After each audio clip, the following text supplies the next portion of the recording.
கண்ணியமிக்க நல்லடியார்களே, அல்லாஹ் ஜல்ல ஷானுஹு தஆலா திருமறையில் வமன் யதவக்கல் அலல்லாஹி ஃபஹுவ ஹஸ்புஹு, யார் அல்லாஹ்வின் மீது நம்பிக்கை வைத்திருக்கிறார்களோ, இறைவனை முழுமையாய் நம்புகிறார்களோ, அவர்களுக்கு ஃபஹுவ ஹஸ்புஹு, அல்லாஹே போதுமானவனாக, அவனே போதுமானவனாக இருக்கிறான் என்று ஒரு இறைவசனத்தில் பேசுகிறான்.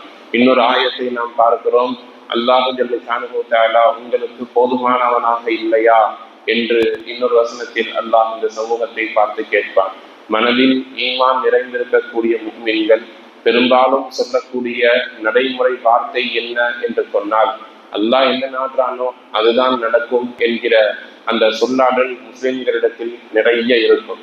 அவர்கள் எங்கு சென்றாலும் எந்த இடத்திலும் தங்களுக்கு ஒரு சாதகமோ பாதகமோ ஏற்பட்டாலும் கூட பெரும்பான்மையான முஃமின்கள், முஸ்லிம்கள், ஈமான் நிறைந்தவர்கள், அல்லாஹ்வை நம்பக்கூடியவர்கள், அல்லாஹ் நாடுறதை விட்டு நம்ம என்ன முயற்சி பண்ணி என்ன இருக்கிறது, எதுவா இருந்தாலும் அல்லாஹுடைய நாட்டம்தான், அல்லாஹ் என்ன நாடுறானோ அதுதான் நடக்கும் என்று சொல்லக்கூடிய நிறைய மக்கள் நாமே அதிகமான நேரங்களில் அந்த வார்த்தைகளை பயன்படுத்துகிறோம். நபி ஸல்லல்லாஹு அலைஹி வஸல்லம் அவர்கள் இதை ஊக்கப்படுத்துகிறார்கள், இதை சரி என்று சொல்லுகிறார்கள். அதே நேரத்தில் என்னதான் அல்லாஹு ஜல்ல ஷானுஹு தஆலாவுடைய நாட்டத்தின் அடிப்படையில் நம்மை சுற்றி உள்ள காரியங்கள் நடைபெறுவதாக இருந்தாலும் கூட நம்முடைய முயற்சி, நம்முடைய பங்களிப்பு என்பதும் அதில் சேர்ந்திருக்கிறது என்பதை மறந்துவிடக் கூடாது என்று கண்மணி நாயகம் ரசூலுல்லாஹி ஸல்லல்லாஹு அலைஹி வஸல்லம் அவர்கள் சொல்லித் தருகிறார்கள். அல்லாஹ் பார்த்து கொள்ளுவான், அல்லாஹ் நாடியதுதான் நடக்கும் என்கிற அடிப்படையில் நாம் சாதாரணமாக பொதுபோக்காக எந்த காரியத்திலும் இருந்துவிடக் கூடாது. மாறாக முன்னெச்சரிக்கையோடு நடந்து கொள்ள வேண்டும். இது சார்ந்து பேசுகிற பொழுது ஒரு பிரதானமான பிரபல்யமான ஒரு ஹதீஸ் நிறைய இடங்களில் நாம் கேள்விப்பட்டிருப்போம். ஒரு சஹாபி நபி ஸல்லல்லாஹு அலைஹி வஸல்லம் வந்து கேட்பார்கள், யா ரசூலல்லாஹ், நான் என்னுடைய ஒட்டகையை கட்டி போட்டுவிட்டு அல்லாஹ்விடத்தில் இதற்காக வேண்டி பாதுகாப்பு தேடட்டுமா, அல்லது அவிழ்த்து விட்டு அல்லாஹ் பார்த்து கொள்வான் என்று நான் அமைதியாக இருக்கட்டுமா என்று கேட்ட பொழுது ரசூலுல்லாஹ் சொன்ன மிக சுருக்கமான ஒரு வார்த்தை, ஒட்டகத்தை கட்டி போடு, அல்லாஹ்விடத்தில் பாதுகாப்பு கேட்டு இறைவனை நம்பிக்கொள்ள சொல்லுவாங்க.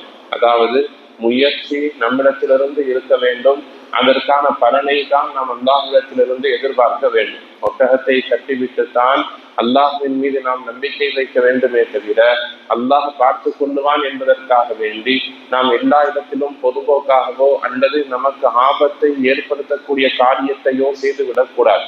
முன்னெச்சரிக்கை நடவடிக்கையோடு ஒரு முஃமின் எல்லா இடத்திலும் நடந்து கொள்ள வேண்டும். அது அவனுடைய பொருளாதாரம் சார்ந்த விஷயமாக இருந்தாலும் சரி, அல்லது உடல் ஆரோக்கியத்தை பேணுவதாக இருந்தாலும் சரி, அல்லது இந்த நடைமுறை வாழ்க்கையில் நாம் சந்திக்கக்கூடிய சாதாரண காரியங்களாக இருந்தாலும் சரி, எந்த இடமாக இருந்தாலும் ஒரு இடத்தில் நம்மை நாம் தற்காத்துக் கொள்ளுவதற்கு, பாதுகாத்துக் கொள்ளுவதற்கு என்ன வேலை செய்ய வேண்டுமோ அதை செய்துவிட்டு அல்லாஹ்வின் மீது நம்பிக்கை வைக்க வேண்டும். அதுதான் ஒரு முஃமினுக்கான அழகான பண்பாக இருக்கிறது.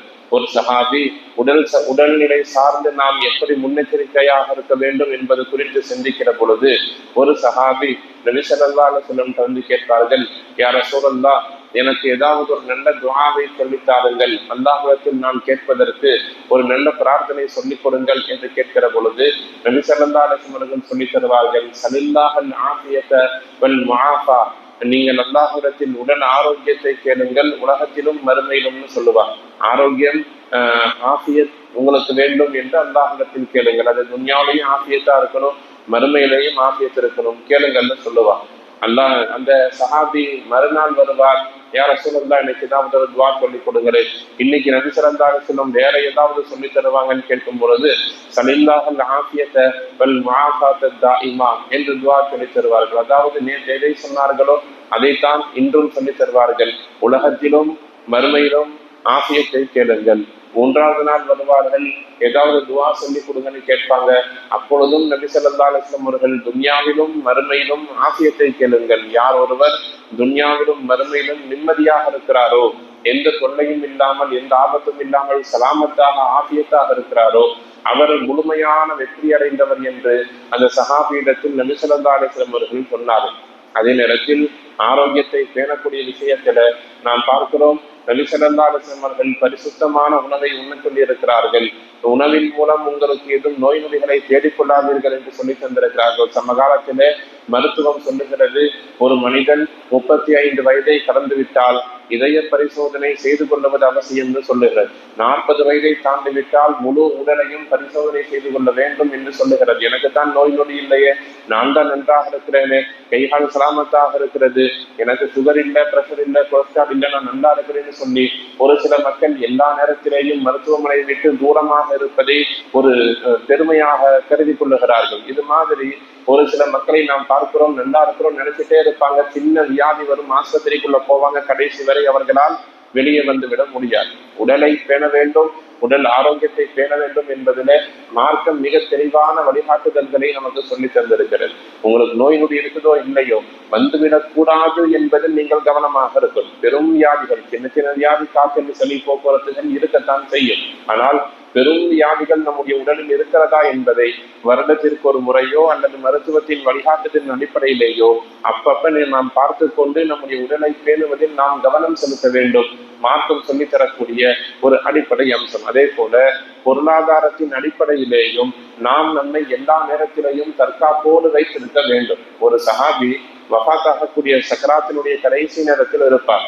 நபி ஸல்லல்லாஹு அலைஹி வஸல்லம் கேட்பார், யா ரசூலல்லாஹ், எனக்கு ஒரு மகன் இருக்கிறான், நிறைய சொத்து இருக்கிறது, நாம் எல்லாவற்றையும் மார்க்கத்திற்கு சதகா செய்து விட வேண்டும், மார்க்கத்திற்காக வேண்டி அல்லாஹ்வுடைய பாதையில் கொடுத்து விட வேண்டும் என்று ஆசைப்படுகிறேன். என் சாதிபுன் முஆதா, அந்த பெயர் சரியாக நினைவில்லை, ஒரு மஷ்ஹூரான பெரிய ஒரு சஹாபி. அந்த சஹாபி கேட்கிற பொழுது ரசூலுல்லாஹ் சொல்லுவாங்க, வேண்டாம், உன்னுடைய குடும்பத்துக்கு கொடு. அந்த சஹாபி மீண்டும் கேட்பார், யார் ரசூலுல்லாஹ், 1/3 பங்கை குடும்பத்துக்கு கொடுத்துட்டு 2 பங்கை நான் மார்க்கத்துக்கு கொடுக்கிறேன், வேண்டாம், குடும்பத்துக்கு கொடுன்னு சொல்லுவாங்க. பாதியை தருகிறேன், வேண்டாம்னு சொல்லுவாங்க. 3/1 பங்கை நான் மார்க்கத்துக்கு கொடுத்துட்டு 3 பங்கை நான் 2 வீட்டுல கொடுக்கிறேன், 1 மட்டுமாவது நான் மார்க்கத்திற்கு கொடுக்கிறேன் என்று கேட்ட பொழுது வஸ்துலுசு கசீர்னு சொல்லுவாங்க. 3/1 பங்கை மார்க்கத்திற்கு கொடுப்பது என்பதே அதிகப்படியான ஒரு விஷயம். இருந்தாலும் பரவாயில்ல, சரி, நீங்க ஏதோ இவ்வளவு தூரம் கேட்கறதுனால நீங்கள் கொடுங்கள் என்று நபி ஸல்லல்லாஹு அலைஹி வஸல்லம் அந்த சஹாபிக்கு அனுமதி தருவாங்க.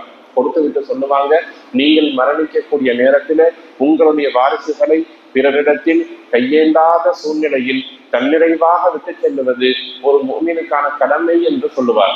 நாம் அவர்களுக்கு, குழந்தைகளுக்கு ஈமானை கொடுக்க வேண்டும், நல்ல முறை கொடுக்க வேண்டும், சிறந்த அந்த எல்லா விஷயத்தையும் மார்க்க ரீதியாக கொடுக்க வேண்டும். அதே நேரத்துல பொருளாதாரத்தையும் கொடுத்து விட்டு செல்ல வேண்டும். அது ஒரு தற்காப்பு என்று நபி ஸல்லல்லாஹு அலைஹி வஸல்லம் சொல்றாங்க. நாளைக்கு நாம் நம்முடைய மரணத்திற்கு பின்னால் நம்முடைய தேவைக்காக வேண்டி நம்முடைய குழந்தை யாரிடத்திலேயும் கையேந்து நின்று விடக்கூடாது என்பதிலே ஒரு முஃமின் தெளிவாக இருக்க வேண்டும் என்று இந்த ஹதீஸின் மூலம் நபி ஸல்லல்லாஹு அலைஹி வஸல்லம் அவர்கள் சொல்லித் தருகிறார்கள். ஆக ஒரு மனிதன் எல்லா சூழ்நிலையிலையும் அல்லாஹ்வை நம்ப வேண்டும், அல்லாஹ் நாடியதுதான் நடக்கும் என்கிற சிந்தனை இருக்க வேண்டும். அதே நேரத்தில் நாமும் நம்முடைய காரியங்களில் எல்லா இடத்திலேயும் முயற்சியை செய்ய வேண்டும். மதீனாவின் மீது படையெடுத்து வர்றாங்கன்னு தெரிஞ்சவங்க அல்லாஹ் பாதுகாப்பான் என்று நபி ஸல்லல்லாஹு அலைஹி வஸல்லம் வீட்டில் அமர்ந்து கொள்ளவில்லை, பள்ளிவாசலில் அமர்ந்து கொள்ளவில்லை, திக்ர் செய்யவில்லை, தஸ்பீஹ் செய்யவில்லை, போர்க்களத்திற்கு சென்றார். மதீனாவை சுற்றி அகலை தோண்டினார்கள், போர் செய்தார்கள், தங்களை தற்காத்துக் கொண்டார்கள். போர்க்களத்திற்கு போகிற பொழுதும் கூட தங்களுக்கு மேல் உருக்கு சட்டையை பயன்படுத்தினார்கள். அல்லாஹ் பாதுகாப்பான், நம்முடைய உயிரை அப்படி எடுத்துவிட மாட்டான் என்று அந்த நபி ஸல்லல்லாஹு அலைஹி வஸல்லம் அவர்கள் சாதாரணமாக இருந்துவிடவில்லை. சமயங்களில் 2 கவசங்கள் பயன்படுத்தி இருக்கிறார்கள். 2 கவசத்தை மேல போட்டுட்டு நபி ஸல்லல்லாஹு அலைஹி வஸல்லம் அவர்கள் போர் செய்யவும் செய்திருக்கிறார்கள். எனவே தற்காப்பு அவசியமாக இருக்கிறது, இறை நம்பிக்கையும் அவசியமாக இருக்கிறது. இரண்டையும் சரியான முறையில் விளங்க வேண்டும், அமல் செய்ய வேண்டும். அல்லாஹ் தௌஃபீக் செய்வானாக. வஆகிரு தஅவானா அனில் ஹம்துலில்லாஹி ரப்பில் ஆலமீன்.